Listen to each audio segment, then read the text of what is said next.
everyone, welcome to the School of Mathematics। Discrete mathematics के course में set theory का topic चल रहा है हमारा और आज हम पढ़ेंगे यूनिवर्सल सेट के बारे में। A set that contains all elements of all the sets under consideration is called universal set. अगर हमने कोई सिस्टम ऑफ सेट्स को कंसीडर किया हुआ है, जैसे सेट्स हैं A B C D up to so on, तो हमारे पास जो उसमें सबसे बड़ा सेट होगा that is known as universal set, और वो हर सेट का क्या होगा, superset, and is usually denoted by U. Universal set को हम यू से डिनोट करते हैं। And for any set A, phi is a subset of a is a subset of u। you know that empty set is a subset of each and every set, तो वो a का भी subset होगा, और जो universal set है वो हर सेट का सुपर सेट होता है, तो ए का भी होगा, इसलिए ए भी जो है वो यूनिवर्सल सेट का सबसेट होगा और ये कंडीशन होल्ड करेगी। नेक्स्ट है हमारे पास overlapping sets. Two sets A and B are said to be overlapping if they have some elements in common.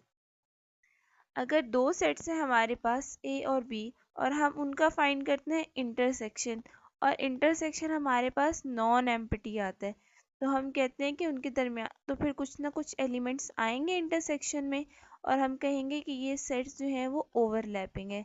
Symbolically A intersection B is non empty.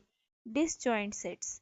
To sets A and B are said to be disjoint if they have no element in common। अगर दो sets हैं ए और B और हमने उनका intersection find किया है और हमारे पास एक एम्प्टी सेट आ गया है, यानी कि उनके दरमियान में कोई भी कॉमन एलिमेंट मौजूद नहीं है, तो हम ऐसे सेट्स को क्या बोलते हैं, डिसजॉइंट सेट्स। सिंबॉलिकली हम लिखते हैं A intersection B is equals to empty. Next है हमारे पास Venn diagram. In 1881, a British mathematician John Venn introduced the concept of Venn diagram। 1881 में एक ब्रिटिश मैथमेटिशियन थे जॉन वेन, इन्होंने स्टार्ट किया था वेन डायग्राम का कॉन्सेप्ट। और वेन डायग्राम होती क्या है? A Venn diagram is a pictorial representation of sets. Sets को पिक्चर्स की फॉर्म में विजुअली हम लोग विजुअलाइज जब करते हैं तो उसको बोलते हैं Venn diagram. A universal set U is represented by the interior of a rectangle. जो यूनिवर्सल सेट U है उसको हम एक रेक्टेंगल की फॉर्म में रिप्रेजेंट करते हैं, and other sets are represented by discs lying within the rectangle. और जो बाकी के सेट्स होते हैं हम उनको डिस्क्स बना के जो है वो शो करते हैं रेक्टेंगल के अंदर। और ऑब्वियसली चूंकि वो सारे सबसेट्स होते हैं यूनिवर्सल सेट के, तो वो उस रेक्टेंगल के अंदर ही आती हैं सारे डिस्क्स।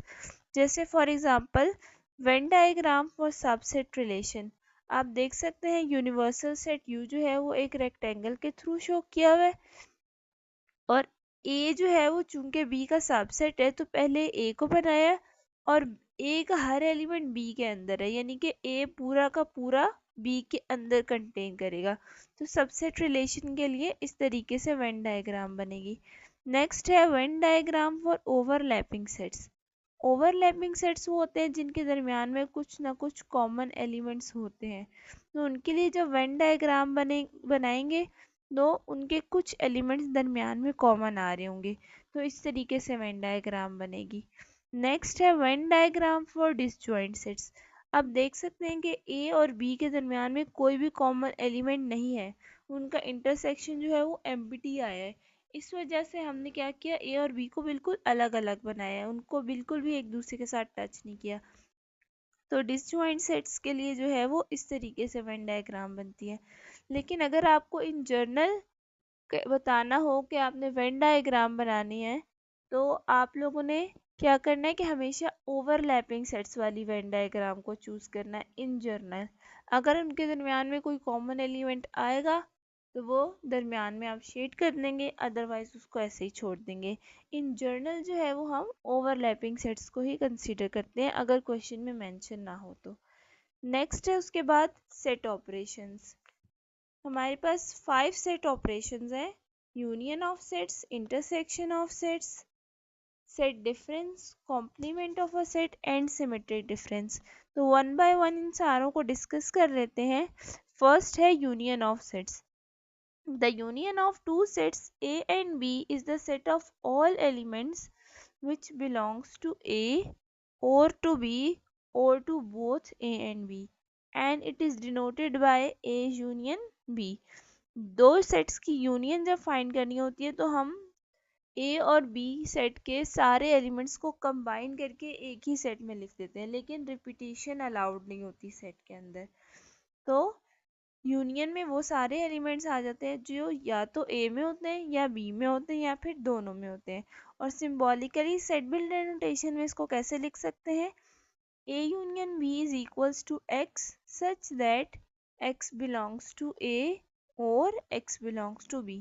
वेन डायग्राम देख लेते हैं। दो ओवरलैपिंग सेट्स हमने कंसीडर किए A और B, और जब उनकी यूनियन फाइंड करनी है तो वो सारे एलिमेंट्स आ जाएंगे जो या तो A में है या बी में है या दोनों में है। तो जब आप देख सकते हैं कि जो शेड किए हुए हैं वो ए के भी सारे एलिमेंट्स शेडेड है, बी के भी सारे एलिमेंट्स शेडेड है, और जो उनके दरमियान में कॉमन पोर्शन है इंटरसेक्शन वाला वो वाले भी सारे एलिमेंट्स शेडेड है। तो इसका मतलब है यूनियन में जो है वो ए और बी दोनों पूरा का पूरा शेड हो जाएगा, और ए यूनियन बी के लिए वेन डायग्राम ऐसे बनती है। एग्जाम्पल देख लेते हैं एक। Let U is equals to A, B, C, D, E, F, G be a universal set. A is equals to A, C, E, G. B is equals to D, E, F, G. Then find first part है A union B. Union find करना है, universal set हमारे पास given है और A और B sets हमारे पास given है। तो पहले A के सारे एलिमेंट्स लिख लें, A, C, E, G, फिर B के एलिमेंट्स, लेकिन हमने रिपीट नहीं करना किसी भी एलिमेंट को यूनियन में। तो डी लिखेंगे, अब ई एक दफ़ा लिख चुके हैं तो उसको रिपीट नहीं करेंगे। एफ लिख लेंगे, फिर जी भी पहले ए में आ चुका है तो उसको रिपीट करके यूनियन में नहीं लिखेंगे। अरेंज करेंगे, then you will get this set A union B is equals to A C D E F G. Intersection देख लेते हैं। Intersection of sets. The intersection of two sets A and B is the set of all elements which belongs to both A and B and it is denoted by A intersection B। दो sets हैं ए और B, उनका intersection find करने के का क्या तरीका है कि उनके दरमियान में जो दोनों कॉमन एलिमेंट्स हैं दोनों सेट्स के वो उनकी इंटरसेक्शन में आ जाते हैं।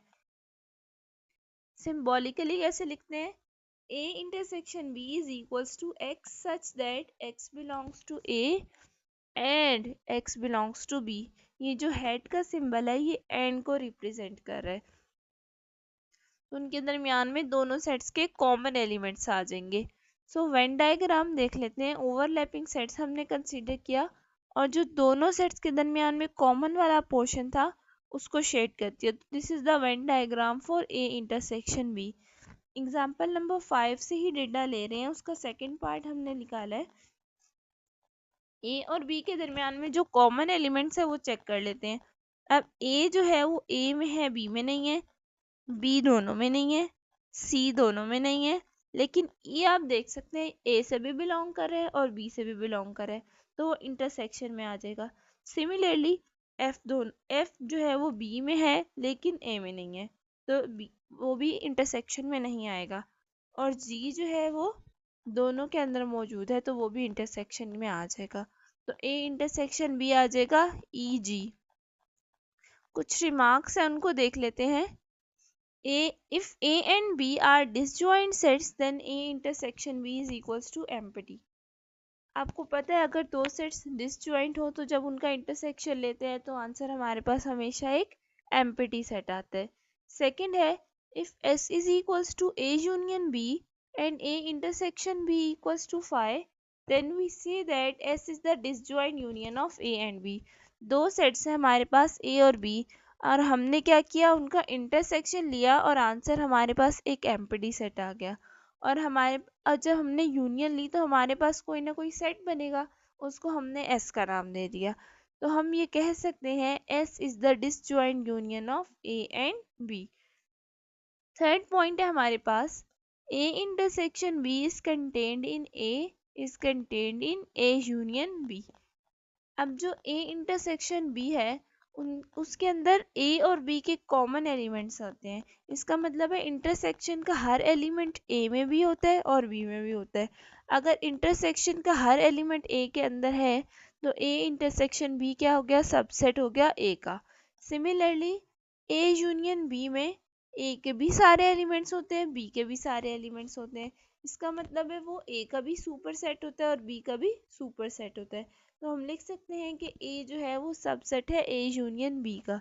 Similarly, this condition also holds for the set B. A intersection B is a subset of B and is a subset of A union B.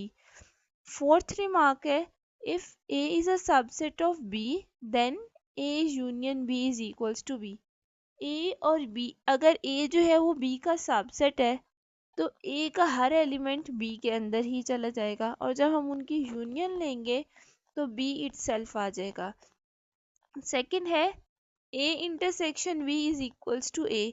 अब ए और बी के दरमियान में जो कॉमन एलिमेंट्स हैं, ए तो पूरा का पूरा बी के अंदर कंटेन कर रहा है, इसलिए बी के जो एक्स्ट्रा वाले एलिमेंट्स हैं वो निकाल देंगे और इंटरसेक्शन में सिर्फ और सिर्फ ए ही आ जाएगा।